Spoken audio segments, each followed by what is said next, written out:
All right, so first of all, thanks for everybody for coming out today. And obviously... Are we live? Yeah. It doesn't matter because he always picks up in the middle of it anyway, you know. We can do the edit, which is, you know. The only thing that would make this better is if we were joined by a Jose Ortega. Cigars. If we were joined by Jose Ortega, we would have a better conversation. But today, it's just George Brightman. Yeah, exactly. All I have to do is just stand in. And unfortunately, I cannot conduct this interview as Rocky Puppet. I'm so happy. I say, exactly. 300 handsets. I'm telling you now. My employees, did you know I own a gold Bentley? It's a little Matchbox car, but it's worth a lot of money. So anyway. I just started smoking last week. Exactly, but don't worry, I'm in control of the business. Well, did I tell you that I'm buying the Dominican Republic? So I hear they have great white pepper. Exactly, I'm telling you, it's the flavor of the month. So, moving on to things that matter. Obviously, most of you guys have come out because you've already run into Pete before, either here or at our store downtown or one of the many other places in the Rockyverse where Pete has been known to show up. I wanna, you can't do this. Yeah, Did you know my cigars are sold on the Mir space station?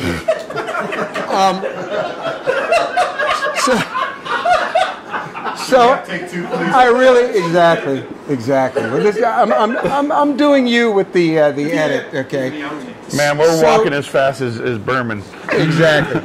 So just for everybody that's here, you know, Pete's like the example. He's the poster child of the new generation of cigar guys. Oh, you're going in a different direction. No. I'm telling you, we're leaving him aside. For a long time growing up in the business, everybody that seemed in control, whether it was cigar companies, cigar brands, and even cigar stores, were a lot older than us. And I'm the oldest fart in the room at this point. But I mean, Jim is. But he's. Did you know he's a Bermudgeon? It's a special word in the New Webster's. So one of the things that happened in the cigar boom of the 90s is that a really extraordinary amount of energy and talent came into the business, and you're like the example of the guys that were like, no, I'm not waiting, and you know, I call it the hey kids, let's put on a show school of cigar making. It's like I can do it out of nothing. But what I wanted to do to put a little bit of it in perspective is, first of all, you remember your first job in the business? Sweeping floors at the shop? Yeah, it was actually Gus's smoke shop. Right. I was in the valley. My job was to blend pipe tobacco. That was my job, and you get your hands really, really dirty. And they smell for days. Yes, like chocolate. Okay, and the natural follow-up to that is going from pipe tobacco to cigars. You remember the first cigar you smoked? Wow. Yes. First premium cigar was a Pleiades, or a Pleiades, as a few people will say. Exactly. And I thought I called my girlfriend at the time and I said, I'm sorry, but I just spent $2.50 on a cigar. I'm sorry, I spent too much money. It was $2.50. Somebody made money out of it, though. That was a cigar with a good markup. Yeah, it was. Yeah, actually, back then it was. Led the revolution. That's in the days when a premium cigar, long filler, could be had for $1. You know, it wasn't maybe your favorite blend. My first cigar was like a Have a Tampa when I was like 13 years old, but that's a different story. Right, exactly. We'll cut that out because we don't want to act like we're contributing to underage smoking. I'll believe it. So, can I say that I stole it? So it doesn't exactly right. You didn't buy it. You didn't buy it. So no one was selling a teenager cigars. Precisely. I stole it. And what was the wood made out of for the Have a Tampa tip? So now you fast forward a little bit through that, and you're starting to get an idea that the cigar business actually has some interest for you, since you're not sweeping floors and blending tobacco anymore. You got a great opportunity with Grand Havana Room in Beverly Hills. Mm-hmm. And all of a sudden on the East Coast, everybody started hearing that all the cigar gangsters at the shop at the Grand Havana Room out west. We're smoking this great new cigar, which was making these guys that are all throwing their money down the rat hole buying fake Cubans from someone else in the valley. And they're all raving about Tatuaje, and everybody back east is like, what? You know, what's going on? So give them a little bit of what inspired you to do that, and how you went about deciding what would be the birthplace of Tatuaje. Can you repeat the question? It sounds like my deposition. When you exactly, and at what time, what hour of the day? Sorry, you've been through a deposition. How did you land on Pepin in the first place? No, I met Pepin in Los Angeles at the Grand Havana Room. Mm-hmm. He was working for a small company called Tropical Tobacco, mm-hmm. and I had a great old sales rep in California by the name of wow, now I'm blanking. The general guy? Yeah, the general guy. Let me show you my cut. Yeah, no, that was a Fuente rep at the time. Anyways, he worked for Hoyo in general during the boom, and he asked me if I wanted to make a cigar. Of course, I did during the boom, but it was hard to make a cigar that people would actually buy. Well, no, actually take the time. Manufacturers would actually take the time to make you a cigar instead of saying, "Hey, we have this cigar we can put your band on." Mm-hmm. And that was really the story that I got during the boom. So Ben Garriman, the rep, mm-hmm. actually old Ben, said to me, "You still want to do it?" And I said, "Yeah, absolutely." And he goes, "I got a guy that works for Tropical that might be able to blend you something that you like." So I sent them some ideas that I wanted, and they sent me a cigar back, which was horrible. Yeah. No, absolutely horrible. And I said, "No, that's not it." And they're like, "Don't worry, we'll come to Los Angeles and make you a blend." So the Grand Havana Room that night, Pepin questioned me and asked me what I liked, and I said, "Well, just roll me a few cigars in this type of strength level." And mm-hmm. I obviously I didn't talk to him enough because the first 3 cigars he gave me I didn't like. And there was a conversation between him and I with an old Cuban cigar that I knew that was smoking great. And he looked at me, he says, "You want me to roll this?" And I said, "Yeah, that's what I want." And within about 10 minutes, he whipped up a cigar, and kind of everybody in the room fell in love with it. But so that gets to my next question, which was, what were the cigars that inspired you? It's almost the same thing as saying, what are the cigars that made you realize that there's more to this than just, something to burn? No, old Cubans, obviously. Uh-huh. But specifically? Because it seems like various tatuajes have always been inspired by particular cigars. Well, Romeo Cazadores, Rafael Gonzalez Lonsdale's, El Rey del Mundo Schwa Supremes, mm-hmm. Ramoneones, Robustos, specially selected. Those were always like the brands that I kind of gravitated towards. All blends that are completely different today. Yeah, no, completely different. Actually, there's the one blend in Cuba nowadays. If we can say that, which right? is what we can make this week. Yes, what can we make this week? That's what the tobacco will allow us to do. No, the old cigars were inspiring, but then there was also domestic, or what we call domestic brands, mm-hmm. that were really inspiring, like the original Puros Indios, mm-hmm. the first release of the Padron stuff. You had brands... First release of Padron, like 1964, you mean, as opposed to the old 64s, school? but even their Classic laundries. Padron, yeah. Back in 1995, 96, the laundries were something different than you couldn't get. But, of course, the Adversarios were special. Yeah. Opus X, that landed big with me. I didn't get a tattoo for no reason.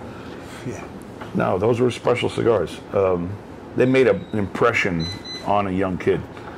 And how did you think that your idea of blending could intersect with that? In other words, where do the cojones come from to say, "Oh, I can do this better," or at least on an equal par?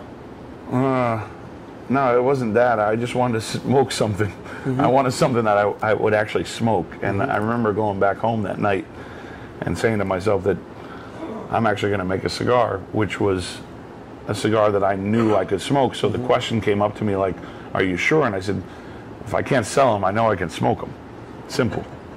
And that's pretty much my philosophy, is like, I have to smoke every single one of my cigars. Otherwise, it's like trying to tell someone, "Yeah, it's a good cigar," when you don't know what you're talking about. So, yeah. So what was, you watch how Tatuaje grew, and it really sort of exploded. In other words, It was slow. Well, it was like taking a firecracker to an M80 to a nuclear weapon. But on the other hand, it's when you consider the time frame that occurred in, compared to what it used to take to build a brand, to get that kind of the number of doors and the acceptance amongst conoscenti or aficionado, to use a word that some guy we know coined. The maturing process from this is a new cigar and a few people know about it to a thing that's like your kind of the thing that everybody wants to have on their shelf, like we got Tatuaje. Becoming a signifier and an anchor of a walking humidor, for instance. No, early on, I heard the people that told me, okay, you're crazy. It's made in the United States. Everybody left the United States to make cigars in the Dominican Republic or wherever. You're crazy. The price point's too high. Mm-hmm. You're crazy. The boom's over. You can't sell a cigar. But luckily, I had great friends in the business, like the guys from Draper's, who took a chance on me early. I think you guys were one of my first 10 retailers. And I had good friends in the business that believed in the product and talked about it. Yeah. Even though you were working with other companies back then, you still talked about my brand. So people took a chance on the product and realized that it was just something different at the time. I mean, I was trying to relive the history of smoking great Cuban cigars with you and figuring out the nuances and realizing that the cigar industry at the time had lost its feel for what, in my opinion, what people really wanted. I think the closest company that came to what people wanted was Camacho with the Diploma. When they first came out with the Diploma, it was a godly cigar. I mean, but just heavenly. That didn't last. It didn't, but it gave you the opportunity to see, you can make a cigar that's a revelation. You can make a cigar that hits another plateau and that appeals to cigar snobs and people who are not necessarily the most experienced smokers, and at a fair price. Mm-hmm. But that was ethereal, In other words, it was a moment. Not that they didn't successfully capitalize, but the question becomes how you sustain. So that leads me to the next part, which is what was it like to realize that you had outgrown Miami? Scary. Scary. The 2006 RTDA or IPCPR. Mm-hmm. I become friends with a guy by the name of Dion Giolito who wanted his own brand, and I gave him 5 feet of my booth in 2006 to promote his new brand, which I actually helped him with. Right. Or introduced him to the right people. Mm-hmm. And I realized within 2 minutes of getting in my booth in 2006 that I needed that extra 5 feet. Yeah. Because it was a mob. I think, the rating with Cigar Aficionado, number 4 in the world, was big. And people were trying to say, who the heck is this Tatajui cigar or Tatahui or Tataway or whatever cigar it was that gets number 4 in the world and it's made in Miami. I realized when the factory became out of control in Miami, I needed to expand in Nicaragua. Right. And finding the ability to control what Nicaragua was doing? That took time. I mean, even in the first years of Nicaragua, there were a lot of hiccups that we had to deal with. Lack of tobacco supply, lack of wrapper. So we ended up switching wrappers in 2006, 2007 to Habano, Ecuador. We found a good soulmate with the people from Oliva Tobacco who grow amazing tobacco. Yeah. And what's nice about Oliva is that they grow tobacco. They don't actually make cigars. So if they did, I think we'd all be in trouble with getting supply. But it took time. It took time for people to understand the brand, and it also took time for me to and the Garcias to make sure that the factories that they're running in Nicaragua were running properly. Mm-hmm. Training a lot of people, making sure they had consistent tobacco. And now I'm happy to say that we have a supply beyond belief. So, So talk a little bit about what the expansion allowed you to do and how you could widen the brand portfolio and start delivering some different flavors and even different size profiles. Well, it gave me an opportunity to start working with the tobaccos like Connecticut Broadleaf. I mean, Connecticut Broadleaf was always one of my favorites. I grew up with Henry Clay's, and I still think to this day it's actually a decent cigar, but it's kind of forgotten. Especially the wet pack. The wet pack ones. No, I wouldn't say the round ones, not so much, but the wet pack ones for sure. The Brevis a la Conserva. And my first version of Henry Clay was Flamenco, if you remember. Yeah, sure, of course. Which was the precursor to Henry Clay. Exactly. I think I have the last box in the United States of Flamencos. Still have some, too. Flamenco was a Canary Islands cigar, which is what really changed the United States market. A company called Faber Cohen Gregg, which used to be the exclusive importer of every great Havana label except Monte Cristo, made the move to the Canary Islands, which is a state basically in Spain, and was under the control of the monopoly. But the Canary Islands cigars that came out, Don Diego first, and then Monte Cruz for Dunhill exclusively, and Flamenco.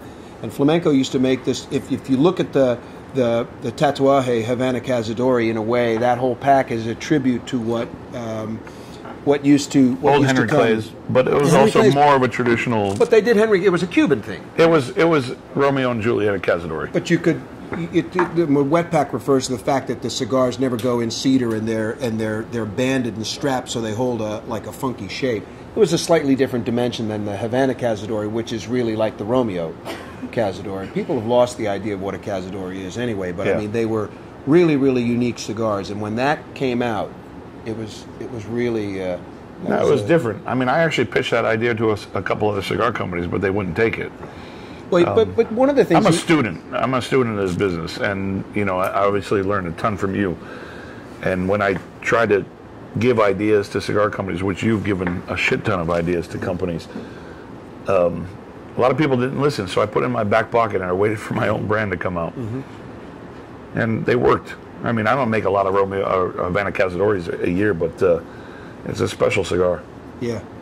There's a purpose. There's a reason why I keep it off my price list. Yeah.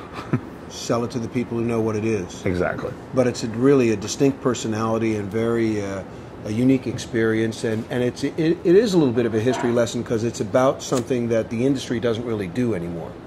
All right, so now we get to the idea that you're going to start producing some unique, like one-off projects in Tatuaje. Don't worry about the table; it belongs to Mike. Okay.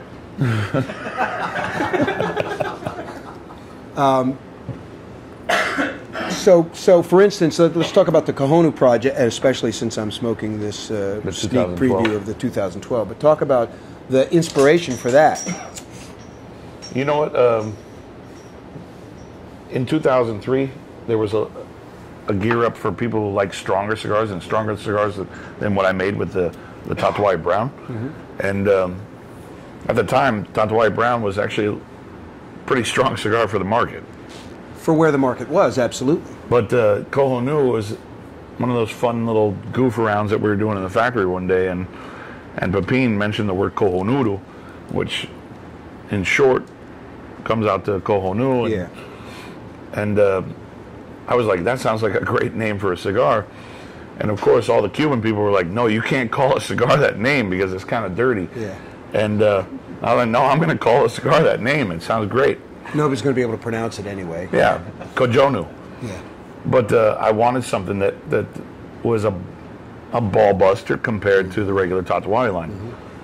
And it became, I don't know, I have to say this, but it became kind of a model towards strong cigars later on. People were looking for that punch, and I know that a lot of other companies looked at it and said, Well, the Gran Cojonu is the people thing that turned everybody on to the idea that Tatuaje was really a cigar that could rival in terms of body, complexity, and really richness to the greatest cigars in the world. Yeah, the Gran Cojonu, the 60 ring gauge, I mean, that was way ahead of the obesity epidemic in humidors today. There's a lot of 60 ring gauges in the market. Yeah, but I mean that's really the flag that got planted that there's a market for this, and it's a market not of guys that are beating your door down saying I want an 8x50 Maduro for $4.50. No, but they're willing to pay the price. The Grand Cojonu was a spin-off of Eric from the Big Easy in Studio City. Yeah. He kept on bugging me for a 60 ring gauge, and I wasn't sure why. But he said that guys like bigger and bigger ring gauges. And there had been some other ones on the market, but nothing that really stood out. And nothing that caught the serious cigar smoker's attention. I made a comment to him that I'll only make it if the Cubans make it. Because I was very traditional. I pay respect to the tradition of where cigars came from. And I believe that, Cuba's still the wheel, and they'll always be the wheel, but their wheel is a little flat right now. It's out of true. And I made the joke, I won't do it. And then one day, someone came back from the island with a sample cigar from a roller down in Cuba, and it was a 5x60. And I was like, 5x60 is a little short and fat. I'll expand it to a 6.5x60, and that's how the Grand Cojonu came about. Well, David Tang was always doing that back in the day. When he'd keep the rollers, the custom cigars. Exactly. He'd hold rollers that were supposedly there for the events. You have to pay to Cuba Tobacco. You have to buy the tobacco and hire the roller and put them up and everything. And David would forget it. He wouldn't even think about putting them on display. He just hide them in a hotel room and say, you can have all the room service you want, but you got to make me this size cigar. And this many cigars per day. Exactly. And he called them double Robustos, and they were really, really big. And then people started coming back, and naturally they want to brag because they paid an extraordinary amount of money for them. Yeah. So they're showing them off, and all of a sudden, there's nothing that happens in the world of cigars that the Cubans go, oh, we can profit off that. We'll make that. I think one of the first cigars that really made an impression on me, though, and still to this day, I try to replicate it. It's like the most elusive cigar ever, Flor Decano Short Churchill. Mm-hmm. It was probably one of the most special Robustos ever made. And I remember being down in Cuba, and luckily I had a friend like him because I was able to mention his name at the Partagas factory. And it became a joke because I just asked for a couple of different cigars. They said, now they're only made for here, they're only made for there. And I asked about Flor Decano Short Churchills. And the guy asked me, he said, Abdel from Partagas. He said, how do you know about the cigar? I go, I used to have a lot of bundles of these. He goes, okay, come back by 5:30, I'll have 50 cigars for you. Mm-hmm. If no one's ever tried one, I smoked through those 25 cigars within a couple months, and as I gave my last Flor Decano Short Churchill to a friend in Los Angeles, because he was asking about it, I gave him one of my last ones, and he goes, do you know that they're selling in Hong Kong for $4,000 a bundle? That's right. And I about shit my pants because I just smoked some really expensive cigars. And Flor Decano was essentially the modern legacy of that brand, because it was really it was a cellophane wrapped, it got zero respect in the pyramid of Havana brands, but when Davidoff stopped making their cigars, virtually everything that was already there was rebanded and repackaged as a Flor Decano. No, yeah, but you remember, I lost a lot of time and sleep on this one. After Davidoff got kicked out, they also relabeled all the Dom Perignons to Quai d'Orsay's. Quai d'Orsay, of course. So I looked everywhere for like 1991, 1992 Quai d'Orsay's. They dined out on that for a decade. They're still selling Quai d'Orsay's to people who think that it's a cigar. Exactly. Yeah. But Flor Decano was the real beneficiary of not just the cigar making skills, wax paper bundles, but the idea of blending a cigar that had that much flavor but was that delicate. Oh yeah, it was so elusive. The word earthy is like the biggest word on that cigar. It's so big, so flavorful, but so easy to smoke. Yep, like. To the point where if you put it down, you were starting to reach for, where's my next one? Yeah. You're always smoking, chain smoking. That's the whole point with Tatuaje originally, is I wanted to have the big flavors with the clean palate, so you automatically had to grab for a new one. But clean palate is the answer. That's the point, is that it doesn't, it's you know, when you finish smoking one, you don't feel like the Russian army just marched through your mouth in their sock feet.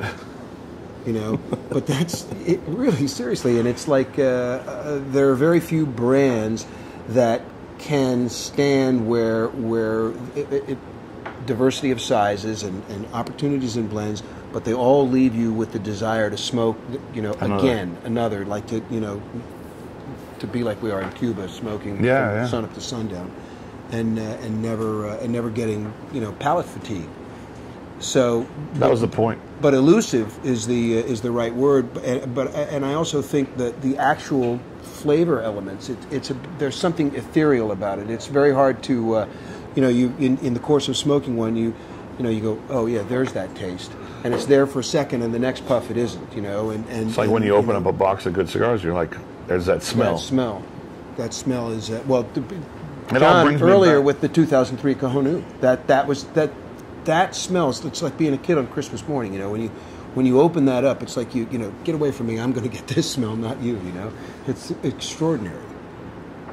All right, so let's talk about this a little bit then, since it's the newest of the legacy, and this is Cojonu. It's the same blend as the 2003, but you got 3 wrappers in this. I'm smoking the Sumatra. You're smoking the Sumatra. I'm smoking the Sumatra. There's a broadleaf, Connecticut broadleaf, and then also the original Habano. So you're talking about just a box press version of the Habano, but it changes the flavor drastically. You call them box press, but they're really trunk press. They're factory press. Yeah, factory press. Yeah, not traditional box press where the box would actually shape the cigar. Mm-hmm. That would be a soft box press. Right. But yeah, I decided to put out all 3 because I originally was only going to put out Sumatra and broadleaf, and then a few people in this room tasted the Habano version. Which is just a 03 box press, and they're like, you got to put it in the line. So after I smoked a few of them, I realized I needed to too. And when are these going to ship? The Sumatra and the broadleaf are shipping in March. Available here at W.Curtis Draper? Yes. Shipping in March. March, April. And yeah, more. Okay. That's the classic cigar maker. Well, maybe, you know. Well, it depends. I'm waiting on the bands. Mm-hmm. So. And really, I am waiting on the bands. And what will be what's the reason why the other one will get released later? The third wrapper. Since the broadleaf and the Sumatra are new wrappers, I wanted to put those out first in a special book box. Mm-hmm. There's 12 and 12 in what looks like a book. Mm-hmm. And then I wonder where that idea came from. Yeah. I'm going to release. Yeah, I've never seen that before. I'm going to release all 3 of them in the cabs at 25 in the IPCPR, so August or whatever it is.